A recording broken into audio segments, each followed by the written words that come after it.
Our firm represents a lot of clients who are charged with domestic assault, and a lot of those matters go to trial. I'm here today to talk to you about how to win these cases. What are the strategies we employ to win at trial? And this is not to be confused with how to drop a charge, a domestic assault charge. I cover that in another video, which arguments we use to get the Crown to hopefully withdraw a charge or divert a charge that out of the system for domestic assault. So I'm talking about a case that's actually going to head to trial. How do I win that case? What do I do? Well, first and foremost, it starts with me receiving all of the disclosure from the Crown Attorney's Office. I need the complainant's video statement, the police notes, the occurrence reports, photographs, you name it. I need every scintilla of evidence that the police gathered that they're going to give the Crown Attorney, which the Crown Attorney is required to provide to me as part of their disclosure obligation.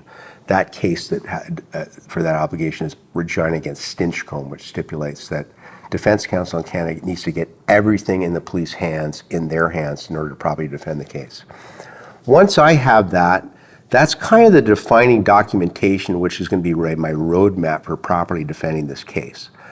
I'm going to get all those police reports, I'm going to read them, I'm going to watch the videos, and I'm going to analyze those for hours.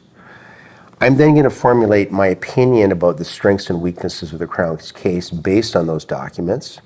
And I'm going to start my meetings with the client after that. If this heads to trial, I mean, it's the first meeting is one of many, many long, arduous hours meeting with the client to prepare for trial. But the very first meeting is I receive their version of events as well.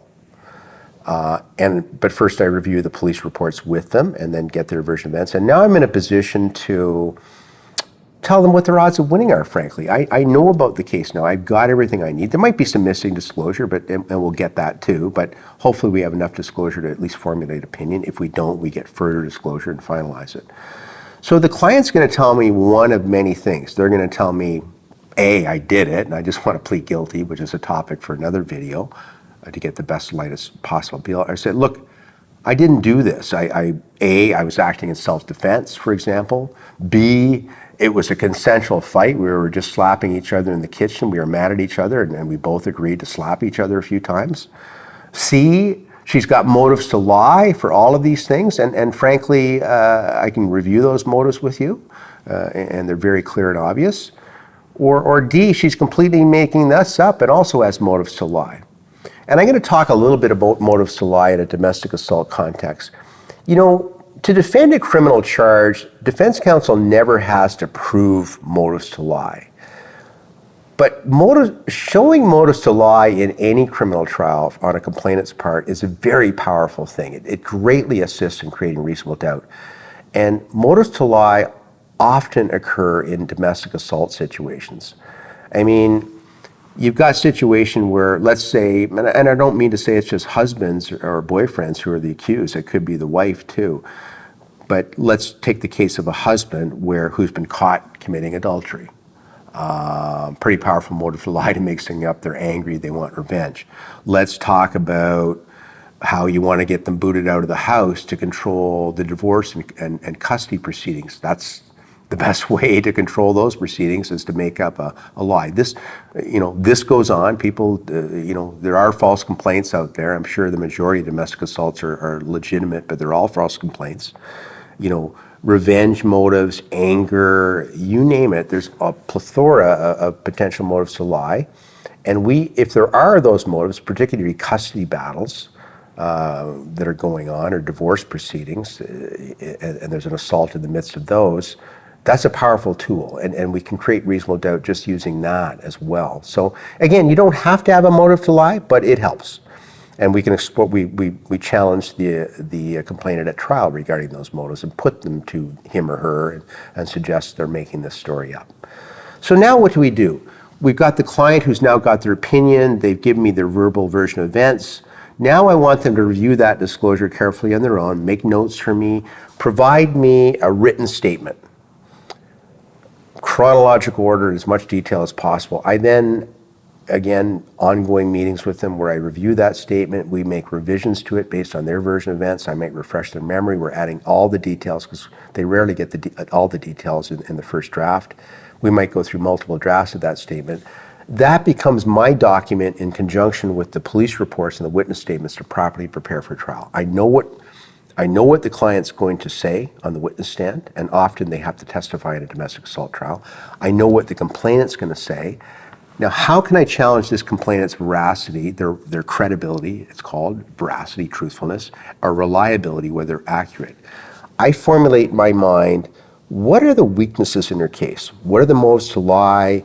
What are the improbabilities? What are the inconsistencies? What are the matters that don't accord with logic and common sense? And then I formulate themes for my cross-examination planned around all these documents with a view to showing the complainant's version of events is not accurate. Now, you have to realize, in a domestic assault situation, it's usually a he said, she said case. And the burden of proof is in the accused's favor. The burden of proof is on the Crown to prove a case beyond a reasonable doubt. This is not a civil lawsuit. That's a very powerful burden. And if you properly prepare your client to testify, even if the complainant sounds good in the witness stand, you have a good chance of winning, frankly. A good lawyer will prepare hours and hours that client to testify.